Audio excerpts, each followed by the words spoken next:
can't consistently exploit the people and think they will be happy with the way government is running. The global price of oil has dropped to below $80 per barrel.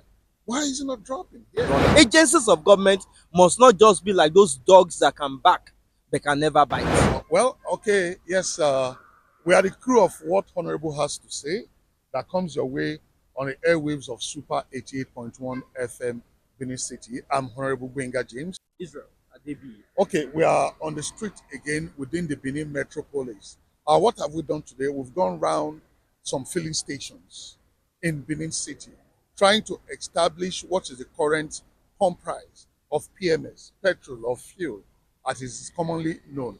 And as at now, it ranges, fluctuates between 1,225 to anywhere around 1,290, 1,295. Now, let's take our minds back to about 4 months ago, before hostilities started between the US, Iran, in the Middle East. Fuel in this same Benin was even selling at some places at best 795 naira, 800 naira, 805 naira.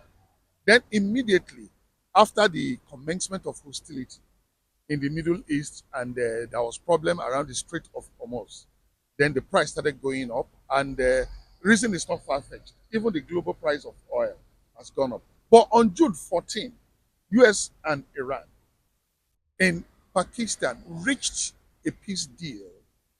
And in the immediate aftermath of that peace deal, as at the last time I checked, even the global oil of price is below $80 per barrel now. So why has, because in the heat, in the peak of the hostilities in Middle East, it was around 120, $125. Now that it has gone to below $80 per barrel in the international market, you'd expect that even domestic price, domestic cost, that's pump price of fuel, should also have gone down. But again, we are still where we are at. We are still far from where we were before the commencement of the hostilities. And a number of reasons have been adduced for this. Initially, it was about clearing old stock. Are we still clearing old stock, Israel?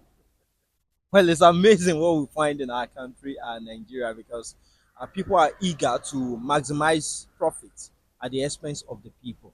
Over the weekend, the Federal Competition Protection Council, Consumer Council in Nigeria, raised alarm about this worrying trend that the prices are not coming down when it comes to pump price at most filling stations across the country. You expect that since we say we are reflecting global realities when it comes to oil, we expect that when it goes up locally, and when it comes down, it also comes down. But it seems like we say in Nigeria, things goes up, they hardly come down, and that is what is worrying. The Minister of Petroleum, State for Petroleum, Enikin, yeah, Lokubiri, also made mention of this, that the pump price ought to reflect the realities at the international market. But what we have in Nigeria are people taking advantage of people. Either you're clearing old stock or you have new stock. What is the reality when it comes to pump price of oil? What we know is that the prices have dropped and they ought to drop locally. What I also know that the government has done is that the federal government has also called out the Nigeria midstream and downstream petroleum regulatory authority, NIMDRA. Yes, and telling them that fine, even though we say it is a deregulated industry, but again, it is not deregulation for profiteering at the expense of Nigerians.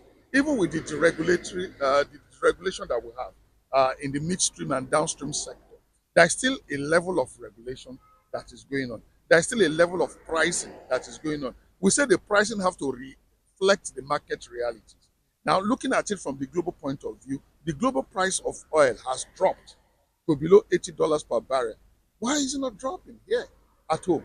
So I think NIMDRA should not totally forget about its regulatory and pricing oversight on this downstream and midstream sector of the petrol. Because when you actually look at the Petroleum Industry Act, that act was not enacted to make life difficult for Nigerians.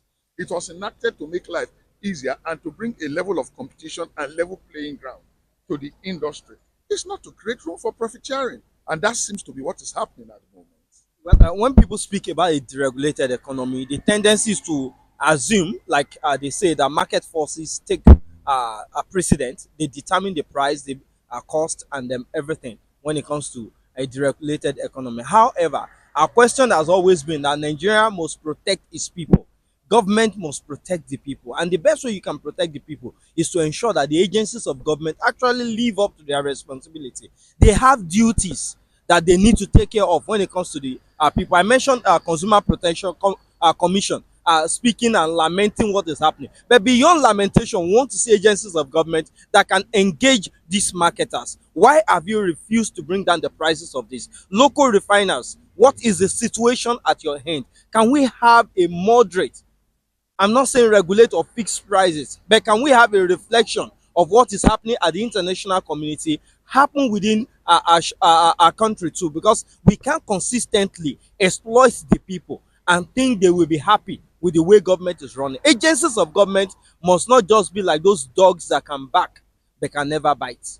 Well, and it's not just enough for government to tell marketers, bring down your price. When they refuse to do that which is reasonable, then you force them to bring down their price. Yes, it's a deregulated sector, but it's not deregulation for profiteering.